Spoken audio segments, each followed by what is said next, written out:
Hey everybody, it's Ben, and I'm back once again with another video for you guys. Just gonna give you my quick thoughts on Batman Detective Comics issues 934 through 936, which I read digitally via Comixology. Um, so the story starts out with Azrael being pursued by Batman, or at least someone that he believes and we believe as readers to be Batman. And all of a sudden, it's almost as if our Batman appears and asks Azrael, who did this to you? Because Azrael pretty much got his ass handed to him. And Azrael replies, you did. And then Batman notices a small surveillance drone watching Batman's every move, which he acquires and takes to the apartment of Kate Kane, aka Batwoman, hoping she can shed some light on the situation. Where it's revealed that where Bruce reveals his face to Kate, and it's revealed that she's known for a long time that Bruce Wayne is Batman, and the fact that that Bruce and Kate are cousins. I will say one of the things I don't like about this book is the fact that uh, there's some real animosity and no real explanation for, might I add, for the animosity between the Wayne and the Kane families. Now, I know that in the New 52, in the pages of the Zero Year storyline by Scott Snyder, I know it was established that Bruce Wayne had an uncle who was trying to convince him to, I think, come back from the dead and take ownership of the, you know, the Wayne Industries company and um, etc. for his own sort of selfish reasons and for his own for his own agenda. I think his name was Philip Kane, I believe, if I remember rightly. I'm not entirely sure. I stopped reading Scott Snyder's Batman around the Death in the Family storyline in trade just because the whole Zero Year and Jim Gordon Batman just didn't interest me all that much. Anyway, so that's not really a fault of the book, it's my fault because I haven't kept up on current events in the main Batman title after, the Death in the Family storyline. Um, so, like I said, it's revealed that Kate and Bruce are cousins, and he essentially recruits Batwoman into his team, essentially, to, well, take down, the villainy that is within Gotham City. So they then proceed to go on to recruit some others into the team, or into the Bat family, if you would. They end up recruiting Red Robin, aka Tim Drake, Spoiler, aka Stephanie Brown, Cassandra Cain, aka Orphan, and Basil Karlo, aka Clayface, who also happens to be the original Clayface. Now, initially I thought that Clayface was a bit of an odd choice considering, he's a criminal, and the fact that that he could be playing both sides, the fact that he could be working with Batman to advance his own agenda or, his own nefarious reasons. But it seems that in the issues that I've read, he's actually beginning to turn it around, and he's beginning to actually not only find his way back to his humanity, but also starting to do some, to be a force for good rather than a force for evil, and to be a member of Batman's villains or rogues gallery. So that's interesting. And there's also a really cool utilization of Clayface's shapeshifting abilities at the end of issue 936. So, I mean, there's a couple of things I don't like about this series. I mean, the lack of an explanation for the animosity between the Kane and the Wayne families. Like I said, it's my own fault. I should have kept up on the books, but a little bit of explanation, like a caption box sort of explaining or giving a brief sort of all you need to know in a couple of lines as to why the Kanes and the Wayne families seem to hate each other. I also really don't like the way that Tynion the Fourth writes, or James Tynion the Fourth, is writing the character of Kate Kane, or Batwoman, because she seems, for one thing, she seems really unsure of herself, whereas in the pre-New 52 era of Detective Comics, which was helmed by Greg Rucka and J.H. Williams III, she was a really strong-willed,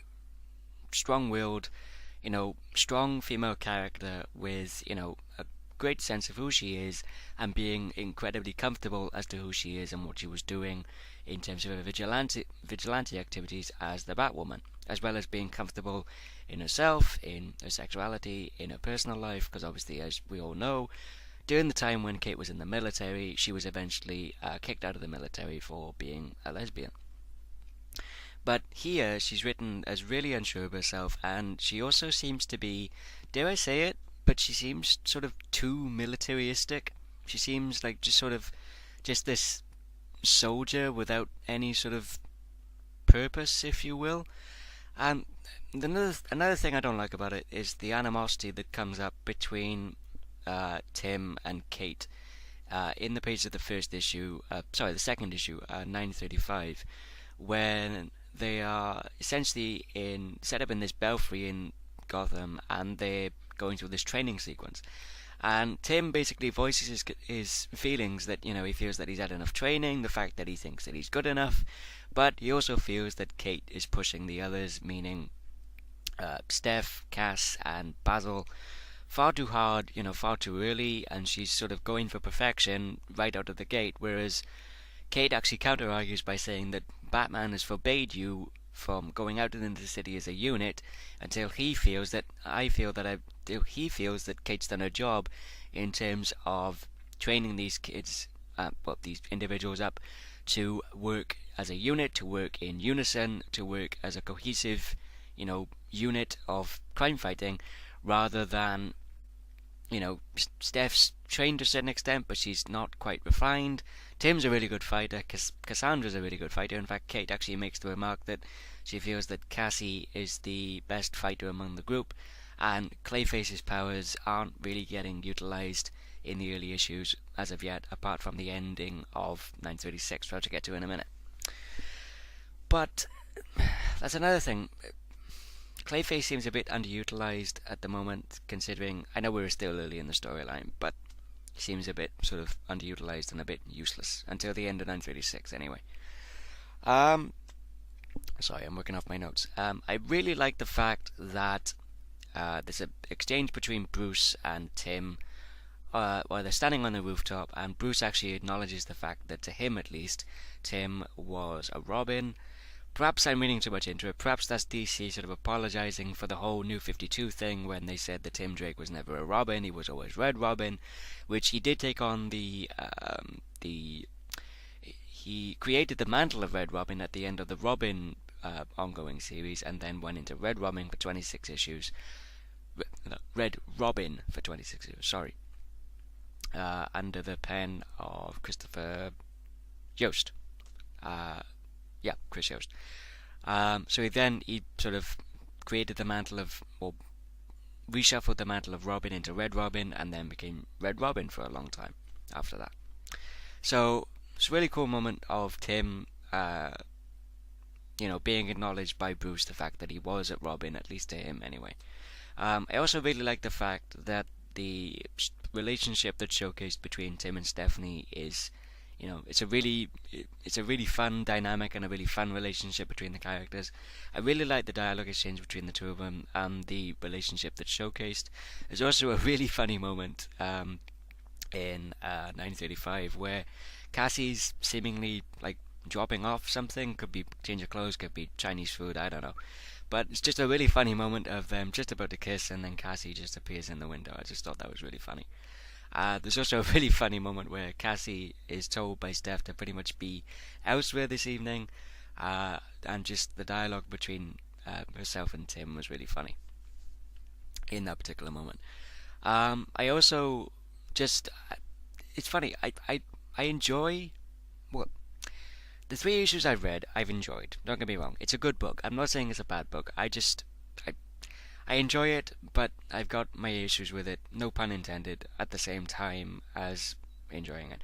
The artwork by Eddie Barrows is absolutely fantastic in the first 2 issues. I like the artwork by Alvaro Martinez, but from a personal perspective and a personal standpoint, I do prefer Eddie Barrows as the artist, and I hope that this sort of issue was a fill-in for Alvaro Martinez, and I hope that Eddie Barrows comes back with issue 937 in a few weeks' time. Um, so there's a new villain that's being created in the pages of Detective Comics, which is called the Colony, which is this army of Batmen, quote unquote, being assembled to essentially take down the members of the Bat family, which has been assembled into this team by Batman and Kate and everyone else that's involved. Now, the reveal as to who the villain is that's behind it, I won't spoil because 936 just came up this past Wednesday, or this Wednesday, I should say. So I won't spoil who the villain is. I didn't see the reveal coming, I will say that. But again, I have an issue with who the villain is because the relationship. Another thing that I don't like about this book is the characterization of the relationship on the part of Tinian the Fourth. The relationship between Kate and her father Jacob it's too drastically different from what I've read previously in the pages of Rucker's run on Detective Comics with J.H. Williams III. In that relationship, he was initially diametrically opposed to Kate being Batwoman, period, whatsoever. He eventually came round to the idea and he agreed to help Kate in her vigilante activities, provided that that he be kept in the loop and provided that they work together, because her father obviously provided her with a lot of the military equipment. He provided her with intel, he provided her with a bit of training to a certain extent, but in this he just seems to be pushing her back into the service, and it just seems drastically out of character, and the relationship just feels really like there's a loving relationship there, but at the same time it's really antagonistic for reasons that are not really very well explained. I mean, perhaps if I'd read the New 52 Batwoman book, I'd have more context as to why the relationship is so strained and just not the best of relationships. I don't know. If somebody's read the Batwoman series and they'd care to fill me in on why the relationship between Kate and her father is so strained and so sort of antagonistic, that would be much appreciated. And also, if I'm right in saying that, also a bit of background as to the animosity between the Kane and the Wayne families. If somebody can fill me in the comments below, that would be greatly appreciated as well. So just to reiterate, like I said, it's a good book. I enjoy it for what it is. Again, but I've got my issues with it. Again, no pun intended. It's a good book, but for me it's just got some problems that I hope get ironed out soon-ish. Otherwise, I probably won't continue reading this anymore, even if it's digitally via Comixology. I might pick it up for the crossover, but that's purely out of necessity to have all the storyline in Batman, Nightwing, and Detective that's coming up soon.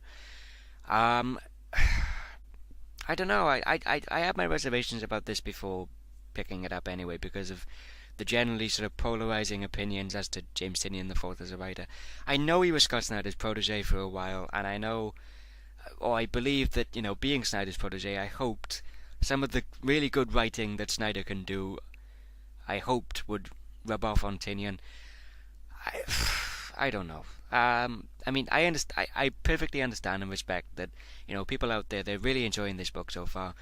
For me, it's good, as I've said, it's okay, but it's not really blowing my socks off, and it's not really making me it's not resonating enough with me to really want to read the next issue. Like, I have to read the next issue in a fortnight's time when issue 937 drops in comic book shops. So, again, good read, enjoyed it. Really lovely artwork by Eddie Burrows and Alvaro Martinez. But unfortunately, the art, the really, really lovely art isn't really enough to save the book from not being written all that well, in my opinion.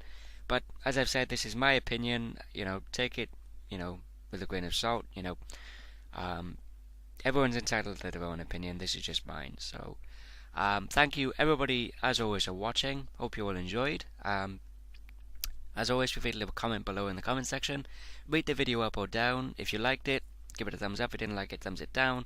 But if you didn't like it, feel free to tell me why in the comments, and I'll take any feedback and any future recommendations for future videos on board. And as always, if you're new to my channel and you'd like to see more videos from me in the foreseeable future, by all means, please feel free to subscribe. And until next time, this is Gambit896 signing off, and I'll see you guys next time. Take care.